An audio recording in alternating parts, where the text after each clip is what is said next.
right. Hello, Bazzi. What's up, my friend? Not too much. I'm looking forward to kind of chatting with you for a little bit. And you've got the new song out as well. So I guess we should probably start there, shouldn't we? Yes, sir. Let's do it. All right. So I Like That. It is a song that has a lot of the vibes that you've brought in your previous discography, but it has some new vibes as well. And I'm curious if some of the new sounds that you've been working with on this song and other records that you're probably working on behind the scenes that we don't know about yet too, what has been inspiring you lately? Yeah, good question. Man, I'm really inspired by, I've recently, for some reason during quarantine, I just got into so much music from, I'd say like the 60s to like earlier 2000s. And I think music was in such a strong place there because it didn't really have any borders or boundaries. And it was just like, if you made music back then, like you were really intended. It was a really conscious decision. As today, like anyone can be like, oh yeah, like I'll sing and buy a microphone at Guitar Center and rap on like a YouTube instrumental. Like you really had to love it. So there was so much love in music back then. There was so much care. So I've been listening to a lot of music from there. And I don't want to necessarily say it's inspired from it like it sounds like it, because it doesn't. It's more like the continuation and taking some of those older classic elements and applying them to like my modern view and creation of music. Sure. Well, it's kind of the concept of what's old becomes new again eventually. And It doesn't always work the same. The reboot always stars a different actor, I suppose. So maybe that's kind of where you're coming in there. Because the song is called I Like That, I want to play a little game with you, actually, where I want to give you some things that people are on the fence about. And I want you to tell me if you like that or not. Okay?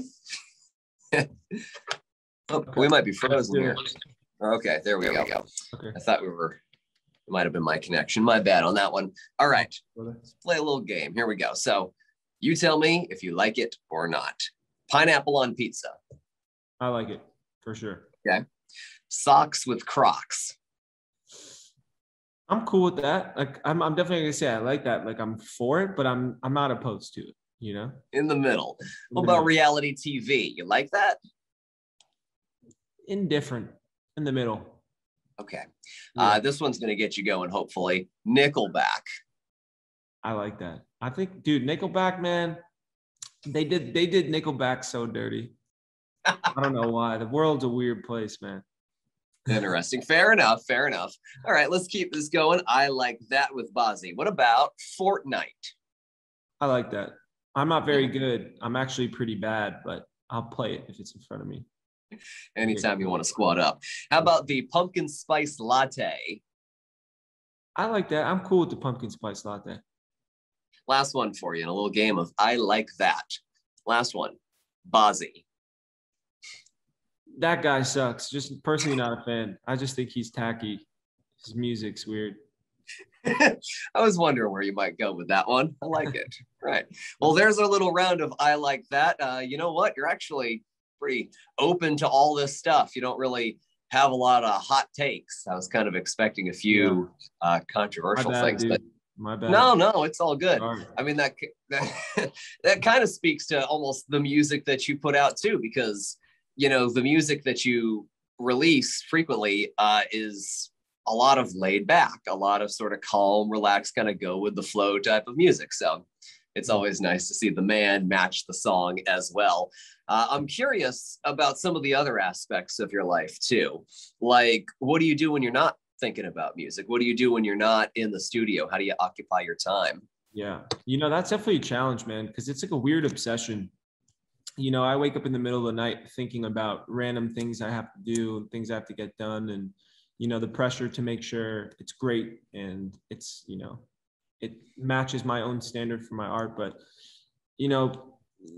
also an understanding is that it really has nothing to do with real life, and that, being a human doesn't really have to do with your job or what you spend most of your time doing, but how you feel, how you take care of yourself, and how you stay at peace. So I try and do like a lot of I try and stay with a lot of healthier activities. Like I did yoga before I jumped on these calls, and I try and play basketball like a few times a week with my friends and go on walks and see real life outside and remember that there's a huge world out there that doesn't revolve around me or what I want to do every day, and just try and be a part of that.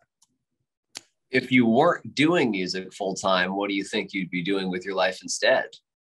I know I would definitely do something that had like a creative element to it, like building something like if I was an architect or a director or a writer. I love the idea. I think the coolest thing we do as humans is like a bunch of people come together and we go like, okay, let's make it look like this or let's make it feel like this. And then everyone just tries and it never turns out what you originally set out to make it, but that's like the beauty in it too. So, and when you talk about making things too, a lot of that can be for other people.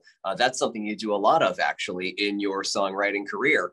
You've written for artists from all across the world, and even as far as like K-pop artists like NCT, right? I saw you had an album credit with EXO as well. Yeah. How's it different writing for a band like that with so many different members from such a different culture versus writing something just for yourself? Yeah, it's definitely two different caps you wear, you know? When you write for other people, it's for me, it's just a lot like it's very fun and very free, and there's nothing I wouldn't do or nothing I wouldn't say when I'm writing for somebody. And as when I'm writing for myself, it's not as much of like a freedom. Like I'm usually telling a story, like or sharing something personal to me, which is like the most authentic version of songwriting. But I really enjoy doing other stuff for other people too, and always seeing how that turns out. That's awesome. Well, as we kind of look forward into the future, I'm guessing that you've got some big plans for us. I believe there's an album on the way, right? Yes, sir. How many songs and what are we expecting from that? Well, those details on the curtain right now, but you should expect a lot of versatility. It's a really wide variety of things I do as a producer, as a songwriter. And it's special, man. I know people are going to really connect with it and enjoy it.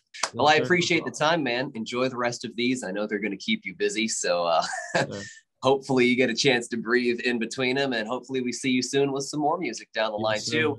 For now, we're just going to keep spinning. I like that because I like that. Hey, my guy. Thanks, man. I appreciate you.